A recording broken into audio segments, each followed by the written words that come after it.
Una vez visto en vídeos anteriores la organización y presentación de las variables cuantitativas continuas y las medidas de centralización de las discretas, voy a completar el estudio mediante la presentación de las medidas de centralización de las variables cuantitativas continuas. Concretamente, lo que voy a detallar es cómo se puede resumir toda esa información.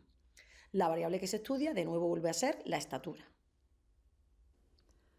Retomamos la tabla en la que organizamos toda la información de las variables y observamos cómo de nuevo tenemos la frecuencia y la modalidad de la variable.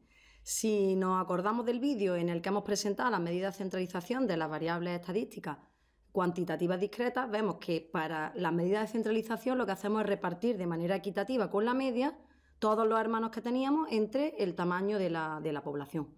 Pues aquí vamos a hacer lo mismo.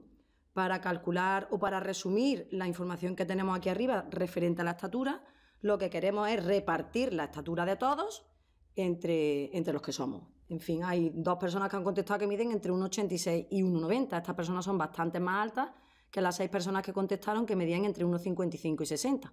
Pues, ¿qué hacemos? Pues repartimos la estatura entre todos. Nos ponemos uno encima de otro y hacemos que todos midamos lo mismo. ¿Eso cómo lo hemos hecho en el caso de las discretas? Pues habíamos visto cuánta estatura, en este caso, aportarían las 6 personas que miden entre 1,55 y 1,60. Pero claro, aquí a lo mejor no miden todos lo mismo, porque al ser continuo hemos metido en el mismo intervalo a la persona que te ha contestado 1,56, 1,57, 1,58. Entonces, ¿qué es lo que hay que hacer? Pues dentro de este intervalo hay que elegir como al delegado de clase, como yo lo llamo. Si hay que ir a hablar con el coordinador de la asignatura de didáctica a la medida porque hay algún problema o alguna situación problemática en la clase que hay que resolver, no va la clase entera a hablar con el profesor, va el delegado de la clase. Pues eso es lo que vamos a hacer aquí. Vamos a elegir un delegado de esta clase. Y el delegado de esa clase se llama marca de clase. Y se va a poner aquí en esta nueva columnita. Entonces, para distinguir las modalidades de la variable, que en este caso son intervalos de la marca de clase, le vamos a poner arriba como un gorrito, ¿vale? Y observamos que entre el 1,55 y el 1,60 el mejor delegado que podemos elegir sería justamente el que se encuentra en la mitad, que es como el que va a representar a esas 6 personas que han dicho que miden entre 1,55 y 1,60. Entonces va a haber alguien que mide 1,55, que le vamos a decir que mide 1,57,5, pero también va a haber alguien que mida 1,60 y vamos a decir que esa persona mide 1,57,5. Obviamente no es exacta la medida de cada uno de esos 6 individuos, pero nos sirve para lo que queremos, que es resumir toda esta información.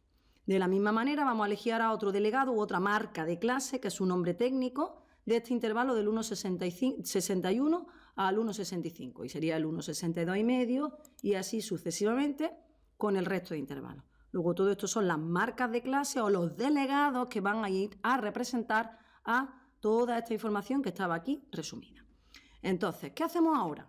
Pues ahora lo que tenemos que hacer es ver en total esas 6 personas que hemos dicho que cada una de ellas vamos a decir que valen 1,57,5, qué estatura van a aportar al grupo completo. ¿Y eso cómo se hacía? Pues multiplicando la variable por la frecuencia, en este caso la marca de clase por la frecuencia, el XUI gorrito por el NSUI. O sea, este 9,45, ¿qué es lo que quiere decir? Pues que si multiplicamos 6 por 1,57,5 es como si dijéramos: vamos a poner uno detrás de otro, una persona que mide 1,57,5, detrás otra, detrás otra, detrás otra. Pues esas 6 personas, una detrás de otra, aportarían una longitud de 9,45 metros. Ahora lo mismo con las 14 personas que medían entre 1,61 y 1,65, que hemos considerado como si midieran las 14 1,62,5. Se ponen una detrás de otra y eso son 22,75 metros. Con la siguiente, con la siguiente, con la siguiente, con la siguiente, con la siguiente. Estos serían como las longitudes parciales. Y ahora, ¿qué es lo que hacemos? Pues ponemos una detrás de otra, que matemáticamente sería lo mismo que sumarlas todas. Si las sumamos todas, ¿qué nos encontramos? Pues una longitud de 99,975 metros. Es decir, si nos poníamos uno encima de otro, a lo largo de la avenida de la facultad o de la universidad, pues mediríamos casi 100 metros, mediríamos todos uno apoyados encima de otro. Pues, ¿qué hacemos ahora? Pues repartimos toda esa longitud entre las 59 personas que somos. ¿Cómo? Pues de la misma manera que lo hemos hecho en el caso de la estadística discreta, ¿vale? Pues los 99 y pico lo dividimos entre las 59 personas y nos sale que la estatura media que tenemos es de 1,694 metros, ¿vale? Aquí ya no suena tan raro, ¿verdad? Porque al ser una variable cuantitativa continua, pues no nos suena raro eso de medir 1 y pico. En el caso de los hermanos sí era raro tener un hermano y pico, Aquí no, por la naturaleza numérica de la variable que se está estudiando. Pero aún así este estudio se vuelve a completar de nuevo con las otras dos medidas de centralización, que eran la moda y la mediana. Entonces, aquí en vez de llamarse moda, se va a llamar intervalo modal, porque no tengo solo un valor en la moda, sino que tengo un intervalo completo. Entonces, ¿cómo se buscaba la moda? Nos veníamos a la columna de la frecuencia absoluta y veíamos cuál era la más frecuente. Y mirad lo que ocurre en el caso de la estadística, lo que he comentado en el vídeo anterior, que ahora tengo dos intervalos modales que tienen la máxima frecuencia, 14 y 14. Y además son consecutivos uno del otro. Pues, ¿qué podemos decir? Que esta franja de longitudes es la que está de moda. Pues está de moda en esta clase medir entre 1,61 y 1,70. Si este 14 no hubiese estado aquí, hubiese sido un 13, pues solamente hubiese sido este el intervalo modal. O si este 14 en vez de estar aquí, está aquí abajo, pues hubiese habido dos intervalos modales no correlativos. Luego uno hubiese sido de 1,61 a 1,65 y el otro de 1,76 a 1,80. La particularidad concreta de esta variable estadística que estamos estudiando hace que las dos modas vayan una detrás de otra y nos vamos a decir dos intervalos modales del 1,61 al 1,65 y el otro del 66 al 70. Porque es lo que afirmamos, que hay un único intervalo modal que va desde el 1,61 hasta el 1,70, ¿vale? Y luego nos vamos a la mediana. De nuevo vamos a hablar de intervalo mediano, no de mediana. Y tendríamos que hacer lo mismo, coger las estaturas y ordenarlas desde la más chiquitita hasta la más grande y quedarnos con la que se queda en la mitad. ¡Puf! ¡Qué rollo! Ya los matemáticos somos de ideas fijas. Como tengamos ya una estrategia, un modelo que nos resuelva el problema, pues vamos a aplicarlo siempre que podamos.